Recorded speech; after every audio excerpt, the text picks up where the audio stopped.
প্রথমে এই ভিডিওটি দেখুন, ठीक है। তারপর এই ভিডিওটি দেখুন। আপনারা নিশ্চয়ই খেয়াল করেছেন, টিকটক থেকে যখন আমরা ভিডিও ডাউনলোড করি, তখন ভিডিওর কোনায় টিকটকের লোগো আর ইউজারনেম শো করে। অনেক সময় এটা বিরক্তিকর লাগে, তাই না? আজকের ভিডিওতে আমি আপনাদেরকে দেখাবো কিভাবে খুব সহজে টিকটক থেকে ভিডিও ডাউনলোড করবেন, একদম ক্লিনভাবে, কোনো লোগো ছাড়াই।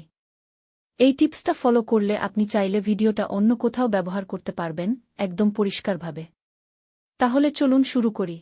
প্রথমে টিকটক এ যাবেন, তারপর ভিডিওর শেয়ার অপশনে ক্লিক করবেন, এরপর দেখতে পাচ্ছেন কপি লিঙ্ক, লিঙ্কটি কপি করে নিবেন, তারপর আপনার মোবাইলের যে কোনো ব্রাউজার সিলেক্ট করে নেবেন। আমি আমার মোবাইলের ক্রোম ব্রাউজার সিলেক্ট করেছি। এরপর ক্রোম ব্রাউজারে গিয়ে সার্চ করবেন এসএসএস টিকটক লিখে। তো সার্চ করার পর দেখতে পাচ্ছেন একটা ওয়েবসাইট চলে আসলো। আমরা প্রথমে যে ওয়েবসাইটটা আসলো সেটাতে ক্লিক করব। ক্লিক করার পর আমাদেরকে ওয়েবসাইটের ভিতরে নিয়ে যাবে।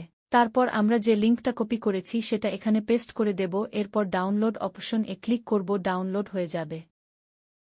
ডাউনলোড হওয়ার পর দেখতে পারতেছেন এই ভিডিওতে কোনো লোগো নেই। কত সুন্দর এবং পরিষ্কার ভিডিও ডাউনলোড করতে পেরেছি।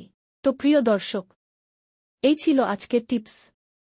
যদি ভিডিওটা ভালো লাগে একটা লাইক দিয়ে দিন, আর টিকটকের বিরক্তিকর লোগো থেকে মুক্তি পেতে চাইলে বন্ধুদের সাথেও শেয়ার করে দিন। আর হ্যাঁ, সাবস্ক্রাইব করতে ভুলবেন না। এমন আরও দরকারি টিপস নিয়ে আবার হাজির হব, ইনশাল্লাহ।